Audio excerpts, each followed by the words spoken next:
का दोस्तों, इस वक्त हम गौठौली गांव में हैं। इस गांव में एक समय खुशी का माहौल है। क्यों ना हो खुशी का माहौल, क्योंकि इस गांव का एक बेटा यूपी 80 में 512वां रैंक लेकर एक मुकाम हासिल करने वाले मोहम्मद आफ्ताब आलम का कोई जवाब नहीं है। पढ़ने में तेज और बोलने में फटाफट।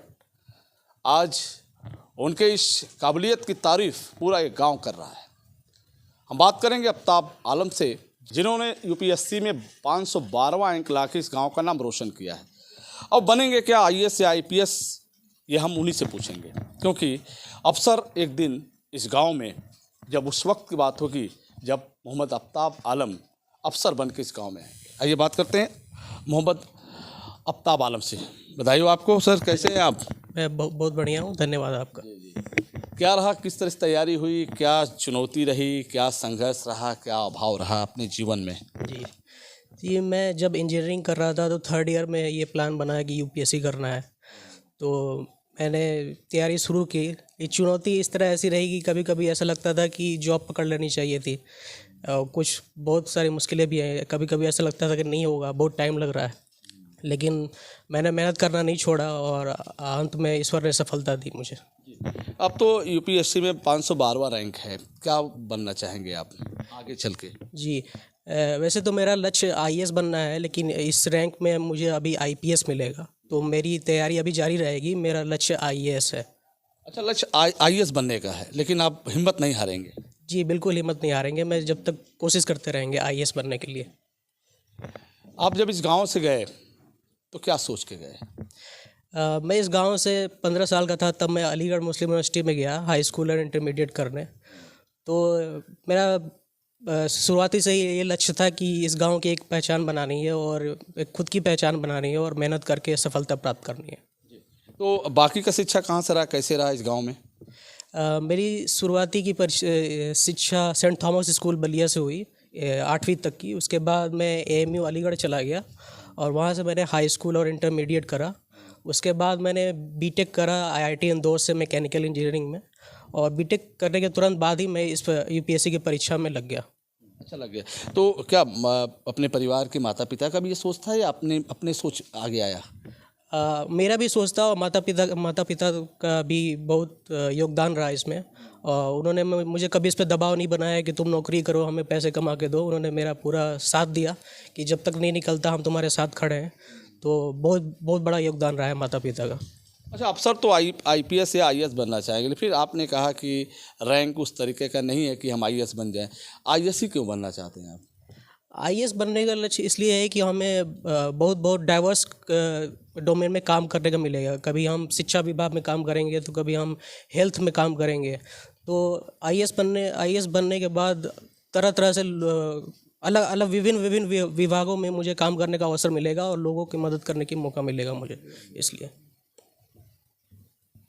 एक सफल आईएएस हमेशा अपने जीवन को याद करता है, क्योंकि एक ऐसे भी आईएएस होते हैं जो अभाव में अपने जीवन को बिताते हैं, बड़ी अभाव में, चाहे शिक्षा हो चाहे व्यवस्था हो। जब उस कुर्सी पर बैठ जाते हैं तो वो अपनी पुरानी चीज़ों को कभी नहीं भूलते हैं। तो हमेशा सामने वाला याद आता है, यार वो जिस जगह पे वो अगला खड़ा है कभी मैं खड़ा होता था। एक भावनात्मक चीज़ जुड़ती है, तो भाव क्या रहेगा सेवा के प्रति? सेवा के प्रति भाव यही रहेगा कि जिस तरह मैंने अपने जीवन गुजारा है वो उसको कभी भूलना नहीं है कि जहाँ से मैं उठ के आया हूँ वैसे कई लोग ऐसे जीवन व्यतीत कर रहे हैं और उनका भी एक सपना है। तो मैं उनके सपने में कैसे अपना योगदान दे सकूँ प्रशासनिक और पुलिस के द्वारा, तो मैं बिल्कुल ये योगदान दूंगा उनकी वो अपनी मंजिल पे कामयाब हो। अच्छा, जब आप गए बाहर, गांव छोड़ के गए, तो एक होता है ना अपना शेड्यूल, हम कितने बजे उठेंगे, कितने बजे पढ़ेंगे, कितने बजे होमवर्क करेंगे, कितना आगे का क्या करेंगे, वो कैसे आप मेंटेन किया आपने, उसको कैसे देखा आपने? जी, उठने का तो ये था कि मैं एक्चुअली रात में देर तक पढ़ता था और सुबह मैं दोपहर में उठता था। और दिन का दिनचर्या ऐसा था कि मैं कभी, मेरे टाइम फिक्स नहीं था कि 8 घंटे पढ़ना है या 10 घंटे पढ़ना है। मैं दिन का टारगेट फिक्स करना है कि आज मुझे इतना पेज पढ़ना है। अगर वो पेज 2 घंटे में हो जाता था, तो 2 घंटे के बाद मैं खेल कूद करता था, मस्ती करता था। अगर वो 10 घंटे लग रहे हैं तो मैं 10 घंटे भी देता था, लेकिन मैं कभी ये नहीं सोचा कि मुझे अब 10 घंटा पढ़ना है या 12 घंटा पढ़ना है। मैं काम को डिवाइड कर लेता था कि हाँ, आज ये काम करना है, इसको कंप्लीट करना है। अच्छा, अपना संगत भी रहा होगा ना, अपने एक टीम रही होगी, उस टीम में और भी लोग रहे होंगे आपके साथी सहपाठी, तो किसी से सहयोग लेने की आवश्यकता पड़ी? जी, इसमें बहुत लोगों की सहयोग है, मेरे दोस्तों का भी बहुत सहयोग है। कि क्योंकि कभी कि ये एक ऐसा एग्ज़ाम है कि कभी-कभी हम अकेला महसूस करते हैं। ये एक साल तैयारी में लग जाता है और 1 साल का पूरा प्रोसेस है, प्रीलिम्स, मेंस और इंटरव्यू। तो कभी-कभी अकेलापन ज़रूर फ़ील होता है, क्योंकि हम अभ्यास करते हैं और मार्क्स कम आ जाते हैं अभ्यास में। तो दोस्तों की संगति से और उनका मार्क्स देख के वो हमें हिम्मत देते हैं और आगे बढ़ाते हैं। तो हम बातचीत करते थे तो उससे हिम्मत मिलती थी और संगति मिलती थी। तो अभी जो अपनी टीम है वो कैसी है? अभी तो मेरे कई सारे दोस्त, जो मैं जामिया मिलिया इस्लामिया के रेजिडेंशियल कोचिंग एकेडमी में पढ़ा था, तो वहाँ से कई लोगों ने निकाला है। मेरे काफ़ी दोस्तों ने भी, उनकी अच्छी रैंक आई है। तो हमारा टीम और मेहनत करेगी। जिनको अभी आईएएस नहीं मिला है, वो हम अभी और प्रयत्न करेंगे पढ़ाई करने की।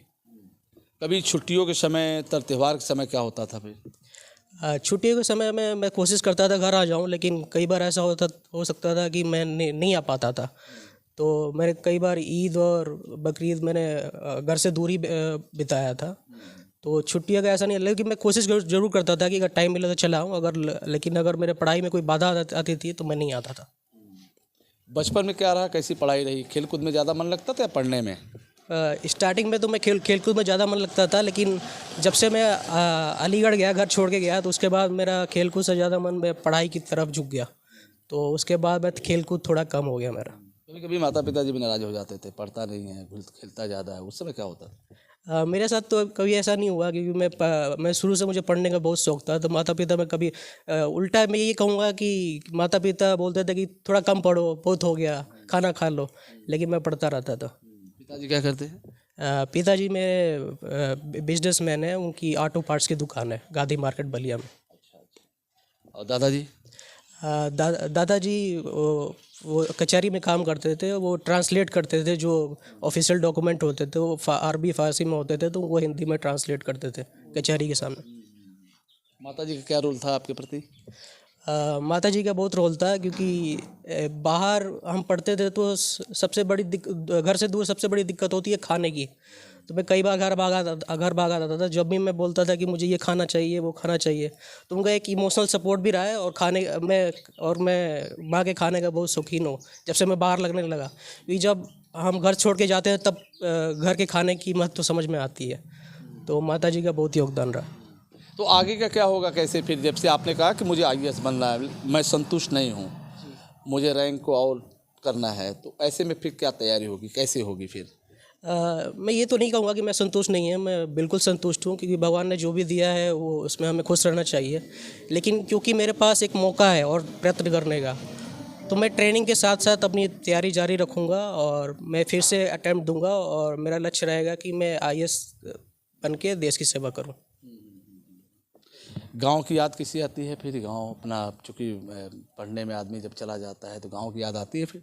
बिल्कुल आती है, गांव की बहुत याद है, क्योंकि हम शहरों में रहते हैं तो शहरों की भागदौड़ से मन कभी उजल हो जाता है। तो हमें गांव की शांति और शुद्ध वातावरण की बहुत याद आती है।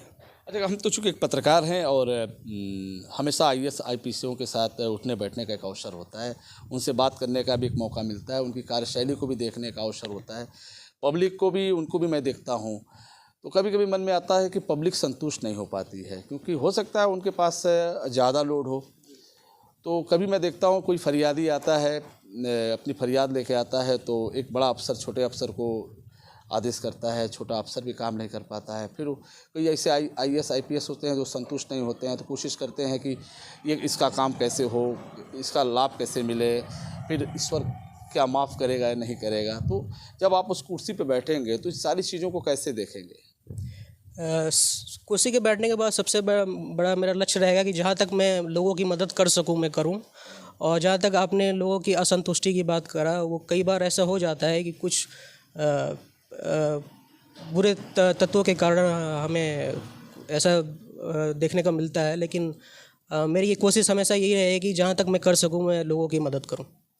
चलिए ठीक है आफ्ताब जी, जो समय जो लोग मेहनत कर रहे हैं, संघर्ष कर रहे हैं, वो भी IAS PCS बनने चाहते हैं, उनके लिए टिप्स क्या देना चाहते हैं? टिप्स यही रहेगा कि सबसे पहले आप एक लक्ष्य बना लें कि आपको करना क्या है। ज़रूरी नहीं है कि आप IAS IPS ही बने, आप किसी भी फील्ड में जाना चाहते हैं तो आप एक लक्ष्य बना लें, और लक्ष्य के साथ आप टाइम टेबल बनाएं कि आप कब पढ़ेंगे, क्या करेंगे। और उसके साथ ये ऐसा नहीं कि आप हमेशा पढ़ाई में लग जाए, आप खेल कूद भी करें, लेकिन सबका एक टाइम होना चाहिए।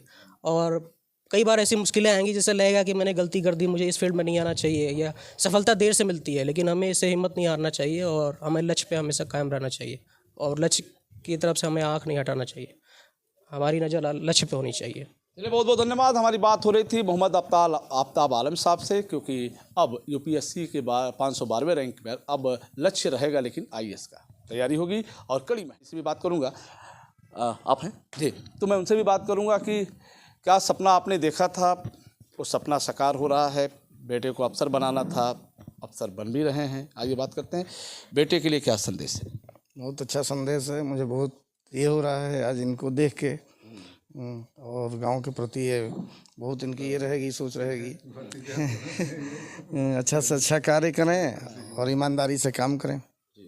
तो पिता का सपना है कि बेटा ईमानदारी से काम करे, गांव का नाम रोशन करे, माता पिता का नाम रोशन करे, ताकि देश इस गांव को बड़े तरीके से जाने की ये वही गांव है जहां से मोहम्मद आफ्ताब आलम साहब निकल के जाते हैं। फिर हम आपसे जुड़ेंगे, तब तक इतना ही। जुड़े रहें बलिया आजकल से। मैं रोशन जायसवाल, नमस्कार।